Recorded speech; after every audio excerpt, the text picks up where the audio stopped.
तो अभी हम देखेंगे मिथुन लगन के पंचम भाव में अगर आपका कोई भी ग्रह सूर्य के द्वारा अस्त हो रहा हो तो इसका कैसा परिणाम आप लोगों को देखने को मिलेगा। ये आपके मिथुन लगन की इस तरह से आपकी कुंडली है और यहाँ आपका सूर्य आपके फोर्थ हाउस में, आपके फिफ्थ में या फिर आपके सिक्स्थ में कहीं भी बैठा हुआ हो सकता है। लेकिन जो आपका अस्त ग्रह है वो इस पंचम भाव में होना चाहिए। अब आपको यहाँ पर काफी सारी चीजें पहले चेक करनी पड़ेंगी, जैसे कि सूर्य की डिग्री है और जो अस्त ग्रह है उसकी डिग्री है। क्या वो अस्त ग्रह वो वक्री तो नहीं है, ये भी आपको चेक करना पड़ेगा। और साथ में इनके बीच में कितना डिग्री डिफरेंस है, कितने क्लोज हैं आपस में जो भी ग्रह अस्त है वो और सूर्य। तो यहाँ पे हम सबसे पहले लेंगे सूर्य की बात थोड़ा सा हम कर लेते हैं। सूर्य आपका थर्ड लॉर्ड है और थर्ड लॉर्ड आपके पंचम भाव में आके यहाँ नीच की स्थिति में आ जाते हैं। और थर्ड लॉर्ड जब भी नीच का हो जाता है तो ये स्थिति हम अच्छी नहीं मानेंगे, संतान के लिए भी कुछ हद तक अच्छी नहीं मानी जाएगी।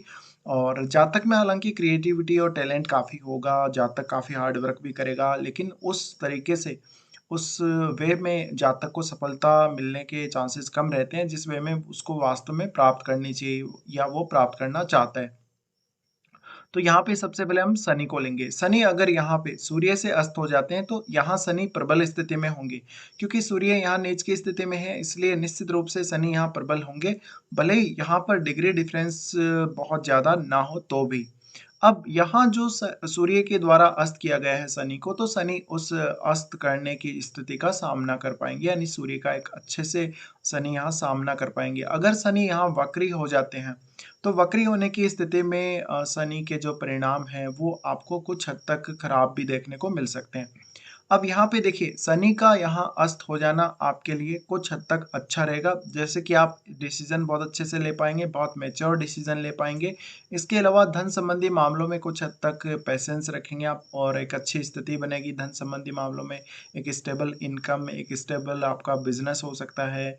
साथ ही साथ प्रेम संबंधों में तो हालांकि आपकी कोई रुचि नहीं रहेगी और प्रेम संबंधों में अक्सर आपको धोखा मिलने के चांसेस रहेंगे, लेकिन संतान पक्ष को लेकर थोड़ा सा देरी का कारण जरूर यहाँ शनि बन सकते हैं।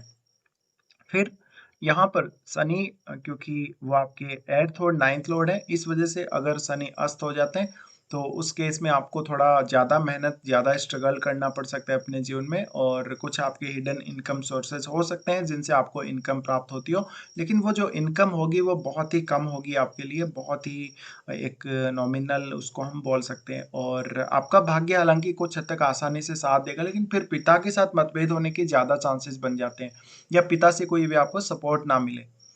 तो यहाँ पे फिर कार्य क्षेत्र की दृष्टिकोण से अगर इस कंजक्शन को हम देखेंगे या इस अस्त होने को हम देखेंगे तो यहाँ पे जातक को थोड़ा ज्यादा मेहनत, ज्यादा स्ट्रगल करना पड़ सकता है कार्य क्षेत्र के लिए। साथ ही जातक को अपने कार्य क्षेत्र में अपने बॉस के साथ अक्सर मतभेदों का सामना करना पड़ सकता है। तो उसके बाद हम यहाँ बुध को लेंगे। बुध अगर आपका सूर्य से अस्त हो रहा है तो देखिए सूर्य नीच की स्थिति में है ऑलरेडी, और अगर बुध को वो अस्त कर देते हैं ऐसे में आप में गुस्सा, ईगो ये सब बढ़ जाएगा। तो आपको बिना बात के कभी कभी बहुत ज्यादा गुस्सा आने लगेगा, आप बहुत अहंकारी व्यक्ति बन जाएंगे। हालांकि ये आपकी क्रिएटिविटी को बढ़ाएगा, लेकिन उस लेवल की क्रिएटिविटी जो आपको चाहिए वास्तव में, या उस लेवल की लर्निंग की क्षमता, उस लेवल की कैलकुलेशन की क्षमता जो वास्तव में आपको चाहिए, या ऐसी एनालिटिकल स्किल्स जिसकी वास्तव में आपको जरूरत है, उस तरीके से आप अपने स्किल्स को डेवलप नहीं कर पाएंगे। तो यहाँ पे कुछ हद तक प्रॉब्लम्स फिर भी रहेंगी, और आपका लग्नेश भी क्योंकि मरकरी है तो उस वजह से आपको थोड़ा ज़्यादा गुस्सा आना, बात बात पे गुस्सा आ जाना, या बहुत ज़्यादा अहंकार, अहम दिखाना, ये सब देखने को मिल सकता है। इसके अलावा बुध है वो आपका फोर्थ लॉर्ड भी है। फोर्थ लॉर्ड होने की वजह से आप थोड़ा डोमेस्टिक लाइफ में संतुष्ट नहीं होंगे, कभी कभी डोमेस्टिक लाइफ में ज़्यादा एक्सपेक्टेशंस रखेंगे, और आप अपने परिवार के साथ थोड़े मतभेद भी रख सकते हैं इस केस में।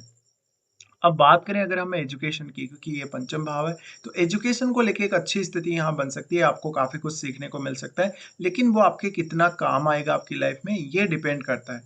अब हम देखेंगे यहाँ मंगल को। अगर मंगल सूर्य के द्वारा अस्त हो रहे हैं तो मंगल यहाँ पर आपके पंचम भाव में, मंगल आपके छठे घर के स्वामी होकर और लाभ स्थान के स्वामी होकर अस्त हो रहे हैं। अब मंगल की पावर यहाँ बढ़ती हुई देखने को मिलेगी और सूर्य यहाँ पे नीच के हैं। इस वजह से बहुत ज़्यादा आक्रामकता बढ़ जाना, बहुत ज़्यादा संतान से एक्सपेक्टेशन बढ़ जाना, प्रेम संबंधों में असफलता मिलना, बहुत ज़्यादा गुस्सा आना और अपनी एनर्जी को सही दिशा में काम में नहीं लेना, बहुत लोगों के साथ आपके डिस्प्यूट हो जाना या एक अहंकारी व्यक्ति के रूप में आपका पहचाना जाना, ऐसी स्थितियाँ बन सकती हैं। साथ ही आपके भाई-बहनों और आपके जो पिता हैं, उनके साथ कभी-कभी कुछ बहुत ज़्यादा डिस्प्यूट का सामना आपको करना पड़ सकता है। फिर मंगल लाभ स्थान के स्वामी भले ही, लेकिन यहाँ पर आप अपने आप को बहुत ज़्यादा शो ऑफ करने की कोशिश करेंगे अपनी क्वालिटीज़ के मामले में और अपने डिसीजन मेकिंग की क्षमता को थोड़ा-सा कंट्रोल करके ज़रूर रखिएगा। जल्दबाज़ी अगर आप करते हैं किसी भी काम में तो आपका काम काफ़ी बिगड़ सकता है। फिर यहाँ पर कुछ लीगल इश्यूज़ भी आपके सामने आ सकते हैं क्योंकि जो मंगल है वो 6th लॉर्ड है, तो लीगल मैटर्स में भी कभी-कभी आपको हानि उठानी पड़ सकती है। फिर हम देखते हैं यहाँ बृहस्पति को। अगर बृहस्पति सूर्य से अस्त हो रहे हैं तो बृहस्पति आपकी कुंडली में 2 महत्वपूर्ण केंद्र भावों के स्वामी है और नीच का सूर्य जब बृहस्पति को अस्त कर देता है, बृहस्पति की पावर भी देखने को यहाँ पे बढ़ती हुई दिखाई देगी या बढ़ती हुई देखने को मिलेगी। तो बृहस्पति जो है, बृहस्पति अगर अस्त हो जाते हैं इस केस में हो सकता है कि आपके पिता आपके बिज़नेस में इंटरफेयर कर रहे हों, आपकी संतान आपके बिज़नेस में बहुत ज़्यादा इंटरफेयर कर रही हो और आपका पार्टनर जो होगा काफ़ी रूड नेचर का हो सकता है, काफ़ी प्रभावशाली व्यक्ति वो हो सकता है, किसी बहुत बड़े सरकारी पद पे वो हो सकता है, बट उसको सरकार के द्वारा पनिश किया गया होगा या सरकार के द्वारा उस पर कोई जुर्माना लगाया गया होगा, ऐसी स्थिति बन सकती है। फिर बृहस्पति क्योंकि संतान का भी कारक है, तो संतान के साथ भी आपके संबंध बिगड़ने के चांसेस हैं, लेकिन आपकी लर्निंग की क्वालिटीज़, लर्निंग की एबिलिटी काफ़ी ज़्यादा बढ़ जाएगी। आप में कुछ नया सीखने की क्षमता बहुत ज़्यादा बढ़ जाएगी। इसके अलावा बृहस्पति क्योंकि 10th लॉर्ड भी है, 10th लॉर्ड होने की वजह से एक अच्छे सरकारी पद पे आप जा सकते हैं, लेकिन यहाँ पे आपके जो बॉस हैं, उनके साथ आपके संबंध काफ़ी हद तक खराब रहने के ही चांसेस बनते हैं।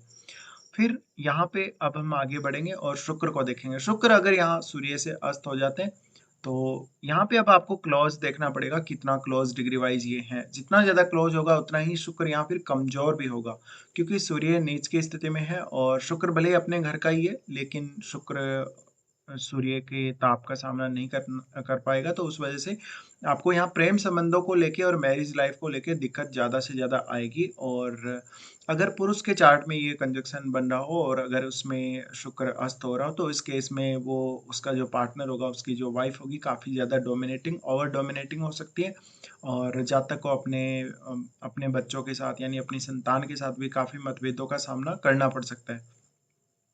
इसके अलावा जातक का जो जीवन साथी होगा ओवरली डोमिनेटिंग होने के साथ-साथ वो किसी बहुत बड़े सरकारी पद पे हो सकते हैं और वो अपने फादर का बहुत ज़्यादा चहेता हो सकता है। इसके बाद अगर हम देखेंगे तो यहाँ पे शुक्र का अस्त होना एक तरीके से आप में कुछ क्रिएटिविटी को बढ़ाने वाला होगा और बहुत ज़्यादा आपको कोई डांस की परफॉर्मेंस है, कोई सिंगिंग की आपकी एबिलिटी है, उन सब में ज़्यादा इंटरेस्ट दे सकते हैं। साथ ही साथ आप सडनली अगर कहीं ऐसी जगह पैसा डालेंगे या कोई रिस्क लेंगे, जुआ, सट्टा, लॉटरी वगैरह, शेयर मार्केट वगैरह में, तो वहाँ आपका पैसा खोने के चांसेस बहुत ज़्यादा हैं। फिर यहाँ शुक्र 12वें घर के भी स्वामी, तो 12वें घर के स्वामी होने की वजह से रिलेशनशिप के इश्यूज़ भी आपको काफ़ी ज़्यादा आएँगे और मैरिड लाइफ़ आपकी डिस्टर्ब रहेगी। अब उसके बाद हम देखेंगे चंद्रमा को। चंद्रमा अगर यहाँ सूर्य के साथ स्थित है यानी आपका अमावस्या के समय जन्म हुआ है, अमावस्या से थोड़ा पहले या थोड़ा बाद हुआ होगा या फिर अमावस्या को ही हुआ होगा।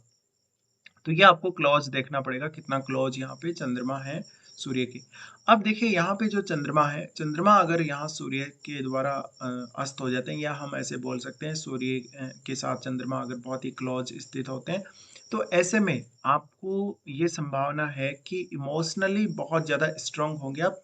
आपकी फाइनेंशियल कंडीशन को और ज़्यादा स्ट्रॉन्ग करने की आप कोशिश करेंगे। हमेशा संतान पक्ष पे पूरा फ़ोकस देंगे, लेकिन संतान के साथ अक्सर आपके मतभेद देखने को मिलेंगे आपको, बट आप अपनी क्रिएटिविटी की वजह से, बहुत कोई ऐसी स्किल की वजह से जाने-पहचाने जा सकते हैं। आपका नेटवर्क काफ़ी बड़ा होगा, आपकी अपनी क्रिएटिविटी की वजह से आपका मान-सम्मान बहुत ज़्यादा होगा। साथ ही साथ ऐसा जो चंद्रमा होगा, तो यहाँ पर आप थोड़ा इगोइस्टिक ज़्यादा रह सकते हैं, कभी-कभी अपनी फैमिली को किसी मामले में दबाने की कोशिश कर सकते हैं या जिस प्रकार के रिज़ल्ट आप एक्सपेक्ट कर रहे हैं अपनी संतान से या अपने आप से भी, उस प्रकार के नहीं मिलेंगे, तो ये थोड़ा-सा आपको रूड बना सकते हैं। फिर चंद्रमा का सूर्य के साथ स्थित होना इमोशनली बहुत स्ट्रॉन्ग करेगा, तो जब आप एक बार डिसीजन ले लेंगे, डिसीजन को बार-बार बदलेंगे नहीं। इसके अलावा ये भी दिखाता है कि आपके माता और पिता में भी काफ़ी ज़्यादा मतभेद रहता होगा वैचारिक रूप से। तो ये कुछ रिजल्ट्स हैं जो आपको देखने को मिलेंगे इन ग्रहों के अस्त होने पे। फिलहाल वीडियो देखने के लिए धन्यवाद।